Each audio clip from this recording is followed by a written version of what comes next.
Hey y'all, I'm back. I really appreciate all the feedback I got about my on my last video where I talked about how all non-black people are racist.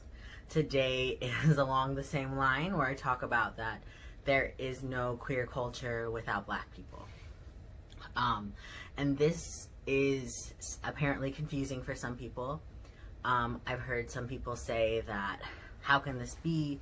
Isn't being queer from your inside? And I mean, I guess if you imagine queer culture is literally like same-sex relationships, then yeah, those originate from every single person. But that isn't what I'm talking about. That isn't queer culture. Queer culture is the habits, traditions, sayings, history that encompasses a people. And for too long, non-black people have been claiming black culture. And the first aspect I'm going to talk about that is language. Words like trade, slay, yes, queen, thickie, all of these kind of terminologies that people will contribute to drag queen culture are actually originated by black women, both cisgender and trans.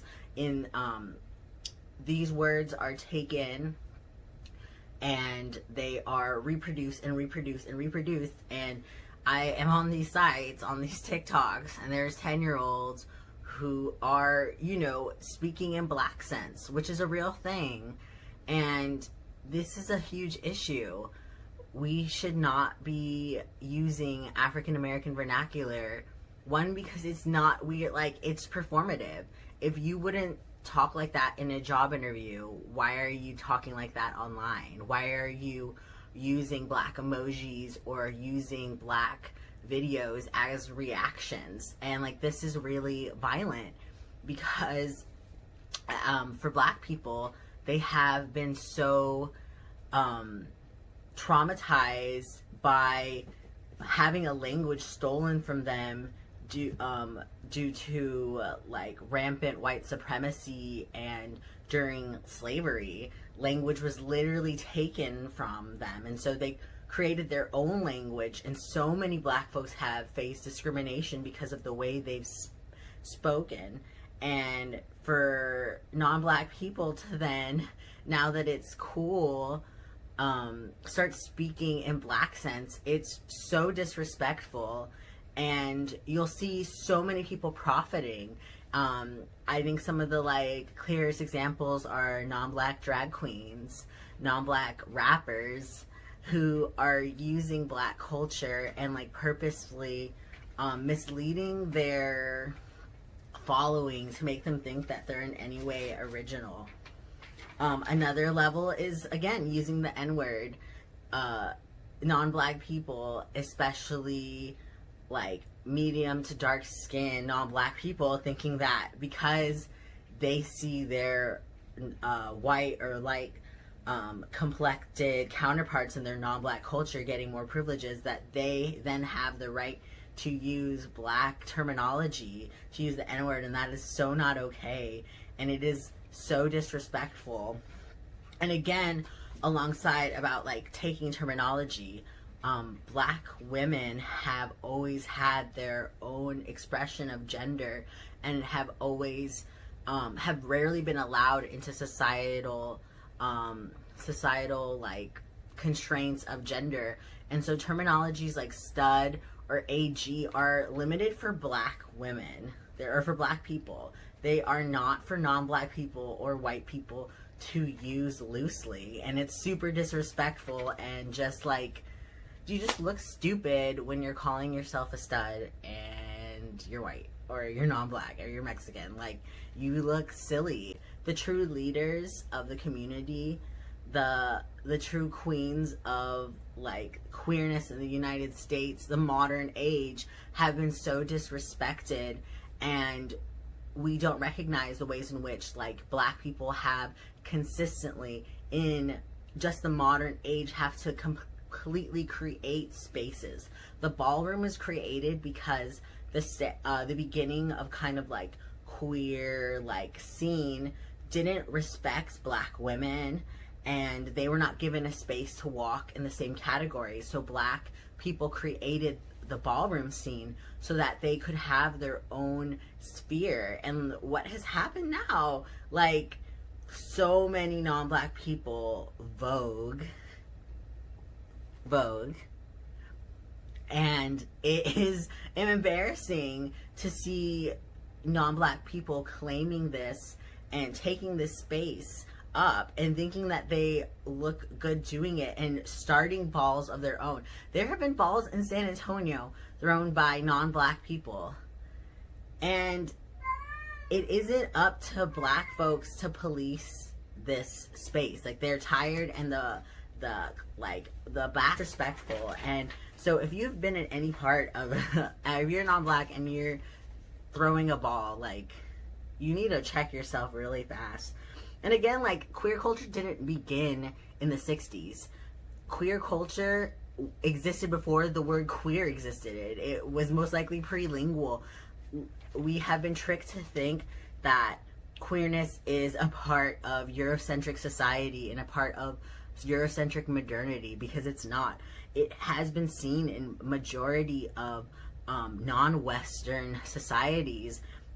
I was reading before I made this video and was talking about how one of the first reasons that colonizers convinced like European leaders to send missionaries to Africa was because of them seeing non-heteronormative actions, sometimes what we would call like gay male relationships, or kind of like a femme man as a like companion to some of the more like regal members of like of different African societies. And so there has been queerness, if we want to call it that, in these Black communities forever. And so when there's a lot of discourse where there's a lot of, I don't know, white people and non-Black people think there's one way to exist in their queerness, and they equate visibility, like coming out, having a mom with a "my gay kid rules" t-shirt is the only way to be out and the only way to exist in queerness, when in reality a lot of Black folks have already been forced to the margins, and their sexual identity, they don't feel like they owe it to anybody, because so much of their own identity has been pushed to the surface, and they've been shown by non-Black and white circles that people don't really want to get to know them. They'd rather them be invisible. So why do they owe anybody else visibility of their genders? And so it is really unfair and problematic for non-Black queer culture to equate being visible in the public arena around your queerness to mean that you are more queer. And something I also wanted to talk about is how non-Black queer people oftentimes face oppression for the first time, like true, like in their queer identity. And it's just mind-blowing. They're like, you know, me, like good old me, like you're gonna treat me different. And whereas like Black, queer, and trans people, like they, from day one, people have been against them. And so it is, I see a lot of non-Black queer people get drawn to Black culture because they don't feel connected to their own culture anymore, because they've been cast out, like claiming like the queer scene and claiming all this African American vernacular and talking about Angela Davis and Bell Hooks and claiming Black scholars, especially Black women, as like educators for themselves, and bringing on, trying to talk about intersectionality, and again, just like so much like consumption, like literally like eating Black energy and taking what they will from it. And I would be the first one to admit that, like growing up and learning about myself, like I would take notions and things I was taught through about Black futurity, like Octavia Butler, and kind of push it into my own understanding of queerness and futurity. But it was never for me. It really wasn't ever for me. And the intellectualization of queer culture is so problematic because it pushes out people who don't have access, especially Black people, to being in touch with their own scholarly literature. And so there's a huge disconnect between like access. And so all these non-Black people have so much access to knowledge that they are not sharing, that they are not stepping aside. The amount of times in academic positions or in positions of power in queer organizations, you will see white and non-Black people on the top of them. And it's really, really messed up. And what happens is that they filter an understanding of discrimination of Black people, especially Black trans women, as they are one of the most disregarded and disrespected and murdered groups of people. And they will misappropriate information and say, you know, Black communities don't accept their people, Black communities are more violent towards queer people. But in reality, who created that context? This is white people. White European colonialism created homophobia. And of course, like I've said in my other videos, non-Black people are the pitchfork holders. Like, they are the people who create of a more harsh environment. And so it is not Black folks' fault that there is a lack of information, because so many Black folks have been separated from their context. And something I wanted to talk about, again, this is a content warning about castration. Laverne Cox, who is a very prominent speaker on trans issues. She's a Black trans woman. She was in Orange is the New Black, if that gives you any context. And she talks about how she attests that some of the transphobia she's experienced in her life and other experience she's seen against Black trans women is connected to a true fear and trauma around castration, public castration.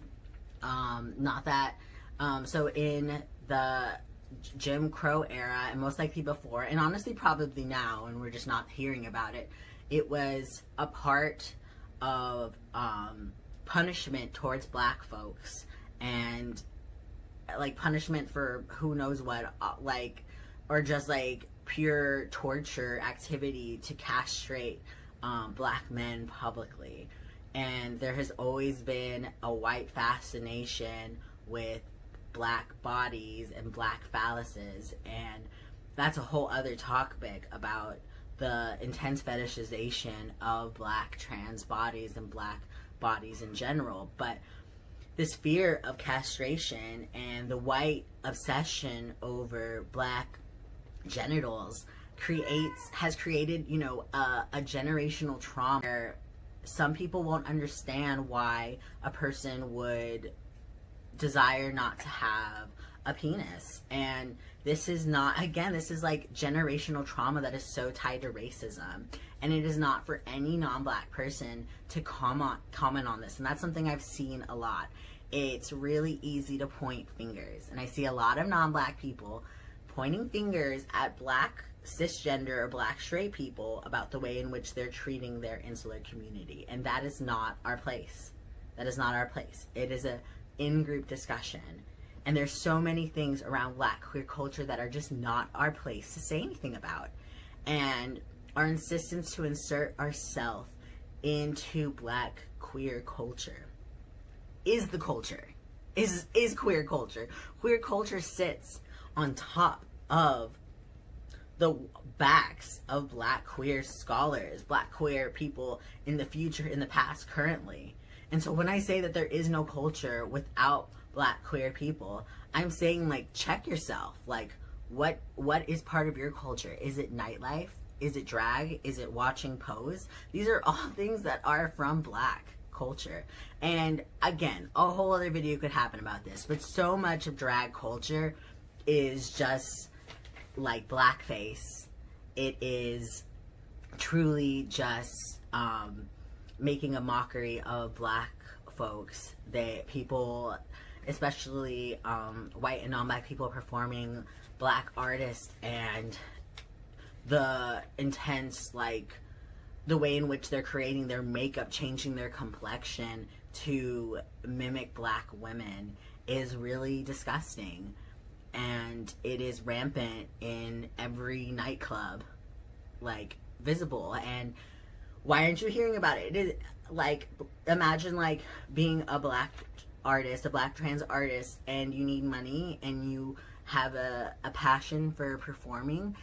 Of course these folks might not be the ones to speak up because they need money. And then what happens is they're tokenized, and the black folks who don't have the ability financially or socially to speak up for themselves are going to be the people sometimes hired by these white people who are getting a token black person into their lineups. And so to be an outspoken black person means that they will not get booked the same way that non-black people and white people with problematic beliefs will get booked.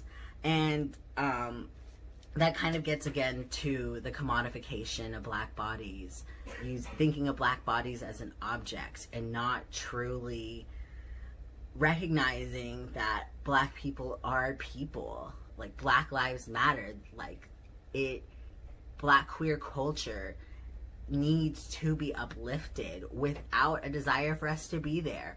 We should be contributing to black events and creating black spaces, and non-black people shouldn't be there. Black folks should have their own space, and we should be helping create that without necessarily trying to take something for ourselves.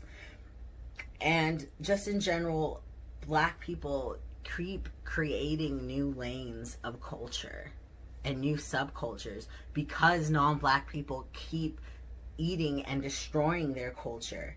And again, like, without black people, there is no queer culture. There is nothing. We have no context. We have nothing without black folks. So we need to protect them, and we need to use our privileges, monetary or voice, to uplift black people. Again, all non-black people are racist. I'm racist. You're probably racist if you are non-black. You absolutely are. So I hope you do the work. And if you have any questions, you can hit me up. Please don't bother your black friends with these things. Like, they have way too much on their plate right now. Okay, lots of love to